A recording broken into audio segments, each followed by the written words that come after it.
आज भी मणिपुर मामले पर हंगामा जारी रहा, लेकिन इस हंगामे के बीच लोकसभा से 2 बिल और राज्यसभा से 1 बिल पास कराने में सरकार सफल रही।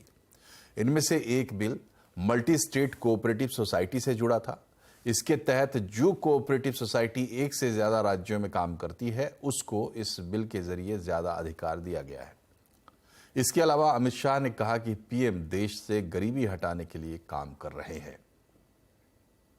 हम विजयादशमी के पहले ज्यादा से ज्यादा दीपावली के पहले नई राष्ट्रीय सहकारी नीति भी लेकर आएंगे, जो आने वाले 25 साल का सहकारिता का मानचित्र समग्र देश और दुनिया के सामने रखेगा। मोदी जी ने इस देश के 60 करोड़ गरीबों को इस 9 साल में गरीबी से मुक्त करने का बहुत बड़ा यज्ञ शुरू किया है।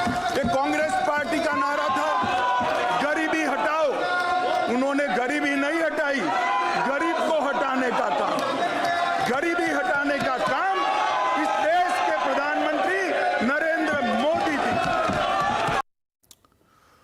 तो अब मानसून सत्र के बचे हुए दिनों में भी रोज 2 बिल पास कराने की सरकार की कोशिश होगी। बीजेपी संसदीय दल की बैठक और पार्लियामेंट के बीच आज दिन भर की कहानी बिखरी हुई है। समझने के लिए चलते हैं लक्ष्मण रॉय के पास। बताइए लक्ष्मण जी, किस तरीके से बढ़ रही है सरकार और बीजेपी पार्टी? देखिए, अभी जो हम लोग गृह मंत्री और सहकारिता मंत्री अमित शाह का बयान सुन रहे थे, वो बयान एक बिल को पारित कराने के दौरान उन्होंने दिया, और ये बिल था सहकारिता multi state cooperative society bill में संशोधन को लेकर के। अब आप कहें कि हंगामा चल रहा था, सदन चल नहीं रहा था, तो फिर बिल कैसे पारित कराया गया? तो बता दूं कि आज सुबह बीजेपी संसदीय दल की बैठक हुई, और उस बैठक में प्रधानमंत्री ने साफ तौर से कहा कि विपक्ष हंगामा करें तो करते रहने दीजिए, आप सदन को शांत होने का इंतजार मत करिए, जितने भी बिल हैं उसको पारित कराइए। और उन्होंने एक कह सकते हैं टारगेट दिया कि हर दिन कम से कम 2 बिल आप सदन से पारित करा दीजिए, भले ही विपक्ष हंगामा क्यों ना करता रहे। इस वजह से आपने देखा कि आज 2 बिल लोकसभा से पारित कराए गए हैं, यानी बाकी बचे हुए दिनों में हर दिन 2 बिल पास कराए जाएंगे। और कुल 17 सीटिंग होनी थी, 31 बिल पारित किया जाना था, आज चौथा दिन खत्म हो चुका है। और इसमें से कई महत्वपूर्ण बिल हैं। मिसाल के तौर पर एक अध्यादेश है दिल्ली सर्विस से जुड़ा हुआ, वो दिल्ली सर्विस से जुड़ा अध्यादेश आज कैबिनेट की बैठक चल रही है, उसमें मंजूर होने की संभावना है। उसको भी इसी सत्र में इसी तरह से पारित कराने की पूरी कोशिश सरकार की होगी। तो ये प्रधानमंत्री की आज के संसदीय दल की बैठक में जो नसीहत थी, उसका असर साफ तौर से देखने को मिला है। लेकिन नसीहत में कई सारी बड़ी बातें निकल करके सामने आई हैं। एक बड़ी बात यह कि संसद सत्र खत्म हो जाने के बाद सभी सांसद निश्चिंत मत हो जाइए। 15 अगस्त से अमृत कलश यात्रा निकालिए। हर सांसदों को कहा गया है कि वो अपने संसदीय क्षेत्र में अमृत कलश को लेकर के यात्रा निकाले, घर घर जाएं।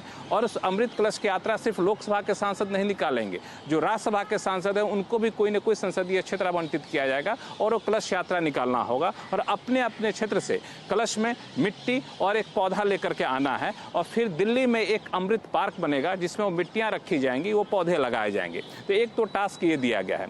दूसरी महत्वपूर्ण बात यह है कि प्रधानमंत्री ने इस पूरे बैठक के दौरान 1 घंटे का भाषण दिया। विदेश मंत्री ने, जयशंकर ने, उन्होंने बताया कि विदेशों में प्रधानमंत्री का किस तरह से आवभगत स्वागत किया गया है। और इसके जरिए प्रधानमंत्री ने यह कहा कि विदेश को लोग भी मानते हैं कि 2024 में नरेंद्र मोदी आने वाले हैं। और उन्होंने कहा सांसदों को यहाँ तक कि आप लिख कर रख लीजिए कि हमारी सरकार 2024 से बनेगी। तो एक तरह से अपने सांसदों का हौसला भी बढ़ाया। और साथ ही साथ विपक्षी गठबंधन का जो नाम इंडिया रखा गया था, उस इंडिया नाम को लेकर के जो एक उत्साह दिख रहा था विपक्षी के बीच में, उस पर पानी फेरने की कोशिश प्रधानमंत्री मोदी ने की अपनी बैठक में। और उन्होंने कहा कि इंडिया नाम जो है, ये इंडिया मुजाहिदीन में भी इंडिया नाम रखा गया था, ब्रिटिश ईस्ट इंडिया कंपनी उसमें भी इंडिया नाम है। तो इंडिया शब्द का एक दूसरा मायने देने की कोशिश यहाँ पे की गई। यही वजह है कि संसदीय दल की बैठक खत्म होते ही सदन के बाहर कई भाजपा के नेता बयान देने शुरू कर दिए कि इंडिया का असली मतलब क्या है। और फिर विपक्ष भी नहीं रुकी, वो भी पलटवार करती रही।